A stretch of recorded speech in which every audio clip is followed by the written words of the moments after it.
ओम शांति।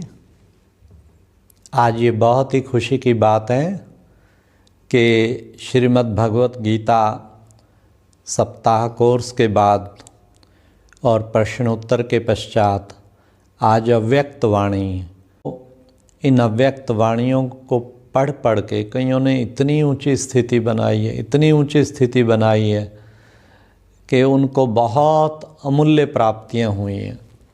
कुछ पुरुषार्थियों के मन में शिकवा बहुत वर्षों से है कि हम कब इन अव्यक्त वाणियों का अध्ययन करेंगे, क्योंकि वो देर से ज्ञान में आए। कोई 2000 में आए, कोई उससे भी लेट बहुत आए, कोई अभी 2-3 साल पहले आए। तो इतनी सारी अव्यक्त वाणियाँ कैसे हम उसका अध्ययन करें। तो लेकिन उन सब को सुविधा देने के लिए ये एक अव्यक्त वाणी का जो है उसका सारांश, हर वाणी का अच्छा निचोड़ कुछ थोड़ी ही देर में निकाल के आप सबके सामने रखा जाएगा। तो सबसे पहले आप सबको मालूम हो, पिताश्री ब्रह्मा 18 जनवरी 1969 को संपूर्ण हुए। तो सबसे पहली अव्यक्त वाणी 21 जनवरी 1969 में चली। तो आज उस पहली अव्यक्त वाणी का, फिर आगे उसके बाद नेक्स्ट जो चली, उसके बाद नेक्स्ट डेली एक अव्यक्त वाणी का आप सारांश जो है उसका बाबा के ही शब्दों में, एग्जैक्ट अव्यक्त वाणी के ही शब्दों में 10 से 15 मिनट के बीच में आप सुन पाएंगे। तो मैं तो यही कहूँगा, ये बहुत अच्छा मौका है, इसको कभी मिस ना करें। आपको एक टाइम निश्चित करके, जब सुविधा हो, रात को, शाम को, जिसको जिस टाइम सुविधा हो, लेकिन इस अव्यक्त वाणी डेली सुनते रहें। तो इससे आपका जो मिस हो गया कोर्स इतना सारा, तो वो आपका कोर्स रिवाइज हो जाएगा और साथ साथ अव्यक्त स्थिति भी बनेगी। तो आज सबसे पहली अव्यक्त वाणी 21 जनवरी 1969, पिताश्री ब्रह्मा के शरीर छोड़ते ही सबकी अवस्था नेचुरल है, उसका एक पेपर था जिसमें हिलने का डर था। तो सब कैसे होगा, अब आगे क्या होगा, ये थोड़े क्वेश्चन थे कि ब्रह्मा चला गया, पब्लिक के भी बहुत थे कि इनका मेन हेड चला गया, अब ये संस्था कैसे चलेगी। लेकिन पिताश्री ब्रह्मा ने दादी प्रकाशमणि को ही लास्ट में हाथ था और कहा, बच्ची ये यज्ञ शिव बाबा का है, ये चलता रहा है और चलता रहेगा, क्योंकि शिव भगवान के आधार पे ही सारा कार्य चल रहा है। ब्रह्मा तो केवल निमित्त है। उसके बाद दादियाँ के द्वारा और ही अधिक यज्ञ प्रफुल्लित हुआ, वृद्धि को पाया। जैसे श्रीमद् भागवत गीता में है, प्रजापिता ने यज्ञ रचा और कहा ब्राह्मणों को कि भाई अब तुम इस यज्ञ के द्वारा वृद्धि को पाओ। तो सचमुच ये वृद्धि को पाता ही गया, क्योंकि पीछे शिव बाबा इसका मूल आधार, मूल निमित्त जो है वो बने, वो आज तक भी इसकी देख रेख और पालना कर रहे हैं। तो आज वो पहली अव्यक्त वाणी जिसमें बाबा ने बहुत सुंदर इशारे, 2 चीज़ों का दान मांगा है। एक तो अवगुण कभी नहीं देखना, और दूसरा कभी भी अपनी स्थिति को डगमग नहीं करना। इस मुरली में सबसे बढ़िया आज की मुरली में 2 शिक्षाएं। तीसरा, आप अपने मन की सारी उलझनें ख़त्म करना चाहते हो तो अव्यक्त स्थिति में रहो, ये प्यारे बाबा ने शिक्षा दी है। तो आज सुनते हैं प्यारे बाबा के 21 जनवरी 69 के महावाक्य। मुरली का टाइटल है, शरीर छूटा परंतु हाथ और साथ नहीं छूटा। तो बाबा ने आज की मुरली में कहा, जब अव्यक्त स्थिति में स्थित हो जाएंगे तो उस अव्यक्त स्थिति में कोई उलझन नहीं रहेगी। पहले तो बाबा ने पूछा, सभी अव्यक्त मूर्त होकर बैठे हो, व्यक्त रूप में रहते अव्यक्त स्थिति में रहना है। फिर बाबा ने कहा, जब अव्यक्त स्थिति में स्थित हो जाएंगे तो उस अव्यक्त स्थिति में कोई उलझन नहीं रहेगी। तो जो जो पॉइंट आपको बहुत अच्छी लगे उन्हें आप नोट कर लेना। तो आपको एक उसका एसेंस जैसे मक्खन मिल जाता है वो मिल जाएगा। तो ये एक जीवन का सार बना लो। कभी भी उलझने आए ना, अव्यक्त स्थिति में स्थित हो जाओ, आत्मिक रूप में, अव्यक्त रूप में और शिव बाबा की याद में, तो आप देखना उलझन सारी खत्म हो जाएगी। फिर बाबा ने कहा, जब आप शुरू में यज्ञ की स्थापना में आए थे तो आप सभी से निश्चय के पत्र लिखवाए थे। ये जो अव्यक्त वाणी है ये शिव बाबा और ब्रह्मा की आत्मा वो भी संपूर्ण हो गई थी। बाप दादा कहते हैं हम उनको। तो बाप दादा के ईश्वरीय महावाक्य हैं। शिव भगवान ने जो ब्रह्मा के अव्यक्त प्रकाशमय शरीर और साकार गुलजार दादी के तन के द्वारा बोले। तो बाबा ने कहा, जब आप शुरू में यज्ञ की स्थापना में आए थे तो आप सभी से निश्चय के पत्र लिखवाए थे। यही निश्चय लिखाते थे कि अगर ब्रह्मा भी चला जाए तब भी हमारी अवस्था, हमारा निश्चय अटल रहेगा। तो बाबा ने कहा निश्चय पत्र याद हैं। तो ये मेन चीज़ देखो कितना ज़बरदस्त। हर संस्था में मतलब गुरु पे निश्चय कराया जाता है, लेकिन यहाँ पिताश्री ब्रह्मा को गुरु ना समझ के उस शिव परमात्मा को, वही गुरुओं का गुरु सतगुरु, और निश्चय पत्र यही लिखवाते थे ब्रह्मा बाबा। हाँ, कि ब्रह्मा भी चला जाए तो भी हमारा निश्चय जो है डगमग नहीं होगा। कितनी बड़ी चीज़ है। तो हम भी किसी व्यक्ति के आधार पे नहीं, हमारा निश्चय तो उस निराकार ज्योति स्वरूप अव्यक्त मूर्त भगवान पे पूरा, परमपिता परमात्मा पे पूरा टिका होना चाहिए कि वो हमारे साथ हैं। तो ब्रह्मा भी चला जाए तब भी हमारी अवस्था, हमारा निश्चय अटल रहेगा। निश्चय किसको कहा जाता है? आज परिभाषा बाबा ने बताई। तब भी हमारी अवस्था, हमारा निश्चय अटल। निश्चय किसको कहा जाता है? जिसमें किसी भी प्रकार का, किसी भी स्थिति अनुसार विघ्न के समय संशय नहीं आता। पेपर में पता लगता है, जैसे अब कोरोना की महामारी का पेपर आया हुआ है, इसमें निश्चय पता लगता है कि सर्वशक्तिवान भगवान मेरे साथ है। तो चिंता की क्या बात है। लोग तो घबराहट में हैं और सोच सोच के परेशान हो रहे हैं, लेकिन बाबा के बच्चों को कुछ सोचने की, चिंता करने की ज़रूरत नहीं है। हजार भुजाधारी परमात्मा साथ है। नियम कायदे सब पालन जरूर करें, लेकिन अंदर में निश्चय पक्का हो। फिर बाबा ने कहा, आपकी मम्मा आप सबको कहा करती थी, क्या कहती थी? मातेश्वरी जगदम्बा को मम्मा कहा है, जो नंबर 1 बहनों में नंबर 1 थी। तो क्या कहा करती थी? निश्चय के जो भी आधार अब तक खड़े हैं वह सब आधार निकलने ही हैं, और निकलते हुए उसकी नींव मजबूत है।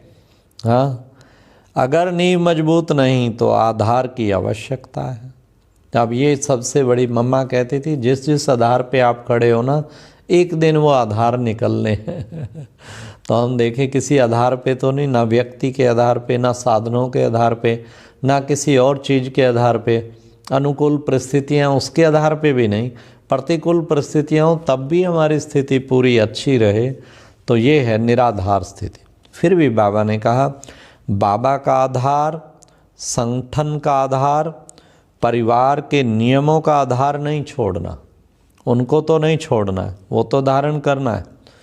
फिर बाबा ने कहा, बातें तो सभी बोली हुई हैं, समय पर याद आना ही तीव्र पुरुषार्थ है। समय पे याद आ जाए, ये सब बातें जो सुन रहे हैं ये टाइम पे याद आ जाए, इसी को तीव्र पुरुषार्थ कहते हैं। फिर बाबा ने कहा, हाँ, ब्रह्मा बाबा कहते थे ना लास्ट में, मैं भी अभी निरंतर देही अभिमानी नहीं बना हूँ, लेकिन आपने अपने अनुभव के आधार से 3-4 मास के अंदर ध्यान दिया होगा, सन्मुख मिलने का सौभाग्य प्राप्त हुआ होगा, तो अनुभव किया होगा कि यह ब्रह्मा साकारी नहीं लेकिन अव्यक्त आकारी रूपधारी है। छोटी छोटी बातों को न सुनने का कारण क्या था कि यह समय निरंतर याद में बीते। क्या आप बच्चों ने उनके मन द्वारा कभी नोट नहीं किया? हाँ, उनके विशेष तन के द्वारा ये नोट नहीं किया कि उनके मस्तक में सितारा चमकता हुआ नज़र आता था। अव्यक्त स्थिति में जो होंगे उन्होंने अव्यक्त मूर्त को जाना पहचाना। मतलब कि ब्रह्मा बाबा संपूर्ण जब हुए 18 जनवरी 1969, उससे लगभग 2-3 महीना पहले हर वक्त बाबा कोई बात भी सुनो तो बस ऊपर ही बुद्धि ऐसी लगी हुई है, अच्छा बच्चे, फिर उड़ जाता था, अच्छा अच्छा बच्चे। पहले तो उनके सामने जाते ही किसी की हिम्मत ही नहीं पड़ती थी, बस इतने पावरफुल स्वरूप में बैठे हो और मस्तक पे सितारा चमकता हुआ नज़र आता। तो ये अव्यक्त स्टेज की निशानियाँ हैं ना, तो वही हमें भी अव्यक्त स्थिति ऐसी ही बनानी है ना। तो बाबा ने कहा अभी भी आप बच्चों की पालना ब्रह्मा द्वारा होगी, स्थापना के अंत तक ब्रह्मा का ही पार्ट है। अभी आप सभी बच्चे सोचते होंगे कि ब्रह्मा द्वारा पढ़ाई कैसे होगी। हाँ, उस वक्त ये क्वेश्चन था, ब्रह्मा चला गया, अब कैसे शिव बाबा पढ़ाएंगे? वो तो रथ तो गया उस शरीर के द्वारा, अब किसके द्वारा पढ़ाएंगे? लेकिन वो समझ में नहीं था। लेकिन बाबा ने इस पहली मुरली में ही सब कुछ क्लियर कर दिया था कि कैसे अब आगे पालना चलेगी। तो बाबा ने कहा कि बच्चे, क्लास जैसे चलती है वैसे ही चलेगी। क्या सुनाएंगे? जो ब्रह्मा का तन मुकर्रर है तो मुरली उसी के तन द्वारा ही चली है, वही मुरली है। क्योंकि शिव बाबा ने अव्यक्त होने के बाद भी अव्यक्त ब्रह्मा का तन आधार, ब्रह्मा का तन तो आधार लिया ही लिया उसी के द्वारा ही मुरली चल रही है। इसलिए जो भी मुरलियाँ चल चुकी हैं वह सभी रिवाइज करनी है। जैसे पहले पोस्ट जाती थी वैसे ही मुख्य सेवा केंद्र पर आबू से जाती रहेगी। जितने हमारे सेंटर हैं 10,000 भारत और बाहर भी, हर जगह माउंट आबू से मुरली सबको पहुंचती है। मधुबन में रिफ़्रेश होने आते हो वैसे ही आएंगे। क्या करें, किससे मिलने आवें? नहीं, मिलने आएंगे वैसे ही लाएंगे ग्रुप्स के ग्रुप्स। हाँ, बाबा ने कहा उनको भी संगठन का साक्षात्कार कराने जो निमित्त बने हुए हैं मधुबन में लेके आना है। साथ साथ ऐसे संगठन के बीच बाप दादा, अब बाबा ने राज खोला, बाप दादा निमित्त बनी हुई संदेशी द्वारा पूरी सेवा करेंगे। तो निमित्त बनी हुई संदेशी 21 जनवरी वाले दिन भोग लेके गुलजार दादी गई थी। तो बाबा ने कहा इसके द्वारा बाप दादा पूरी सेवा करेंगे, और बाबा ने की पूरी सेवा, कोई कसर नहीं छोड़ी। कितनी अव्यक्त पालना दी, जबरदस्त।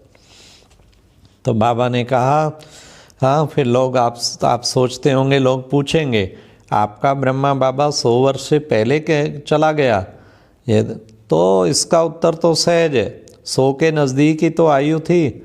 100 वर्ष कहे हुए गलत नहीं है। अगर कुछ रहा हुआ है तो आकार द्वारा पूरा करेंगे। 100 वर्ष ब्रह्मा की स्थापना का पार्ट है, वह तो 100 वर्ष पूरा होना ही है। तो आपको इन अव्यक्त मुरलियों में से इतने राज मिलेंगे खुले। देखो बाबा ने क्लियर कहा ब्रह्मा का स्थापना का 100 वर्ष का पार्ट है, पूरा होना है।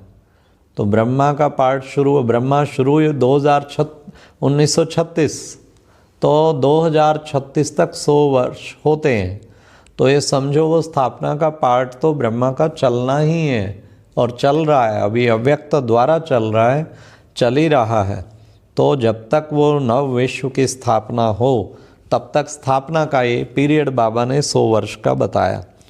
फिर बाबा ने कहा जो पहले से ही बताया जाए, हाँ, उसको क्या पेपर कहेंगे? पेपर तो आएंगे, आप लोगों पे भी पेपर तो आएंगे, लेकिन पहले से ही कहा जाए उसको क्या पेपर कहेंगे? पेपर तो अचानक आएगा पेपर वह होता है जो अचानक होता है, किसके मन में जो होता है अचानक नहीं होता।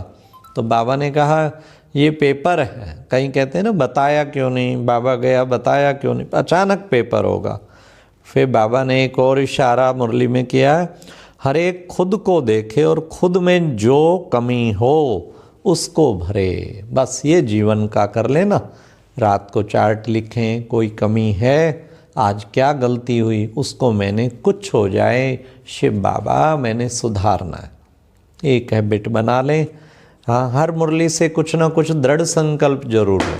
ये दृढ़ संकल्प आप लेवें। आज रात को भी चेक करेंगे, मतलब कि कोई कमी है सोने से पहले, आज कोई गलती हुई है, और उसको फिर भरेंगे। जैसे कि बाप दादा ने कहा जो भी कमी हो उसको भरेंगे। तो फिर बाबा ने कहा कि बच्चे जो आने वाला पेपर है वह तुम्हें बता देते हैं। बाबा ने कहा वह बताता हूँ।